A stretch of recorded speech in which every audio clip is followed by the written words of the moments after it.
Now, your forecast first, sponsored by Matex Heating, Cooling, and Plumbing. Well, things are looking pretty good out there on the satellite and radar picture. You can see that we've got clear skies, few little fair weather clouds out there, but no big issues at all. Temperatures are in the mid-80s right now. A huge difference from yesterday when we were well into the 90s. And the following number I'm about to show you, well, it had 3 digits to it, and we never like that. This time around feels pretty close to that actual air temperature. Through this evening, we find those readings getting to the 60s by 10 o'clock. Even cooler after that. I'm not going to believe just how low those temperatures may be by tomorrow morning. We'll show you that coming up. WCIA 3 News starts right now. Now on WCIA 3 Brent News. Christensen was once a U of I grad student. What those who knew him had to say as his sentencing phase continues. For the second time this month, it's sticker shock at the pump. Why this time we can't blame spiking gas prices on the gas tax. And it's not quite up and away yet. The reason that hot air balloons have not taken to the skies in Lake Vermilion. You're watching your local news leader. This is WCIA 3 News at 6. 10 minutes, thanks. Good evening, I'm Paul Cicchini. And I'm Jennifer Roscoe. Another day in court for Brent Christensen's sentencing. And this time, it was witness after witness telling jurors how they knew him as a dedicated student before he became a calculated killer. Today, we heard from 7 witnesses, all tied to Christensen's educational background, both at the U of I and his years in junior high in Wisconsin. WCIA 3's Courtney Bunting is live outside the courthouse in Urbana. Courtney, a lot of the testimony sounded similar. Yeah, Jennifer, they almost all detailed changes during the course of Brent Christensen's education.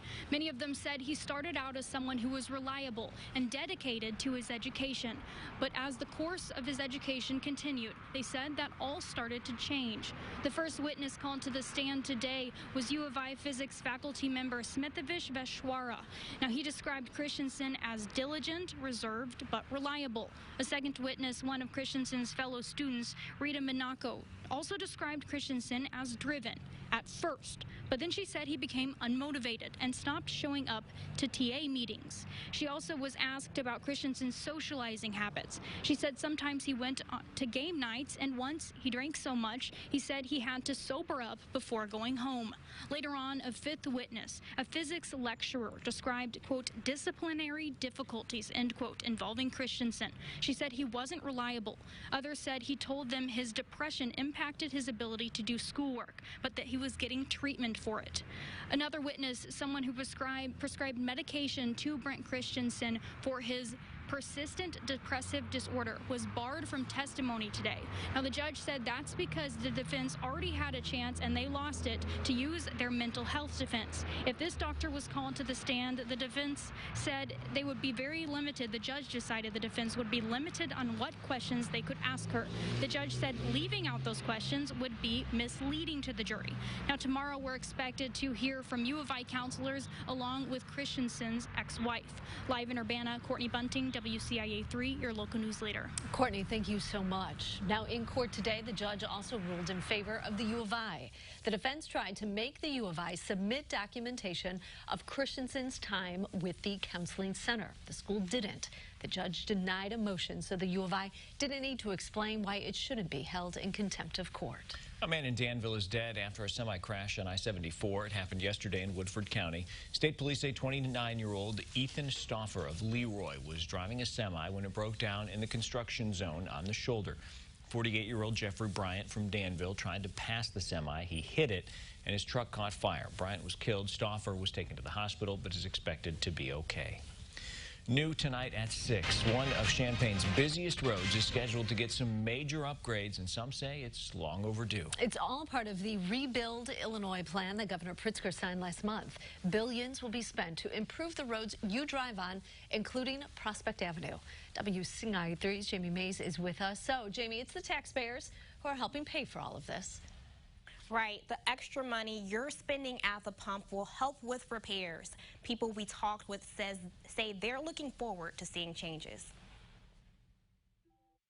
$33 billion will be spent to improve roads, railroad crossings, and ports over the next 6 years.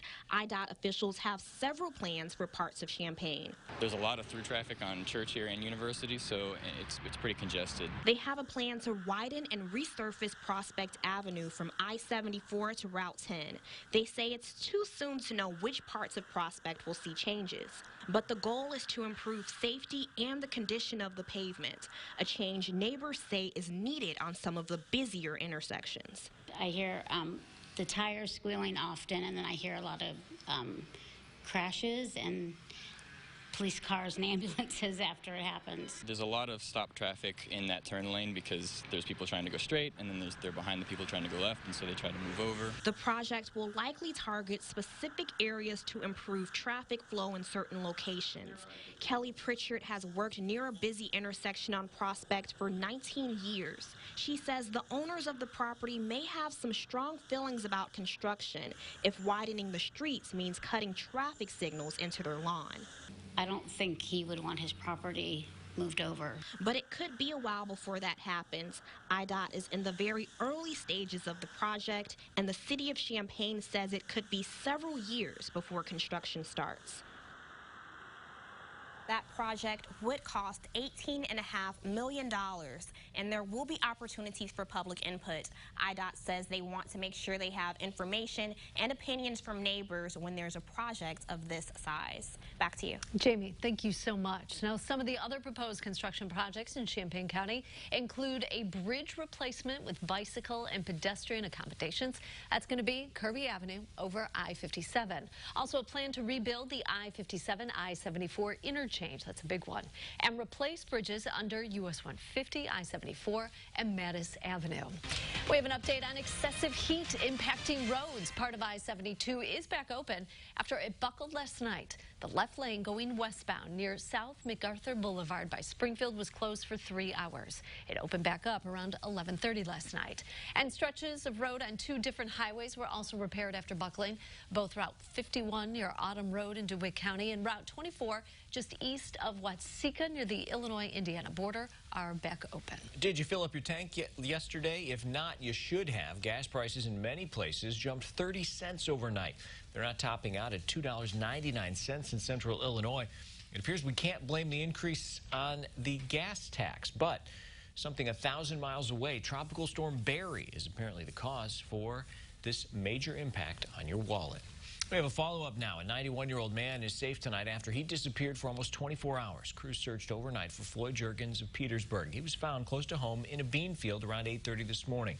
Hundreds of people spent hours searching for him. He has diabetes and Alzheimer's. Champaign County Crime Stoppers announced the winner of the 5th annual Dave Benton Crime Fighter of the Year Award.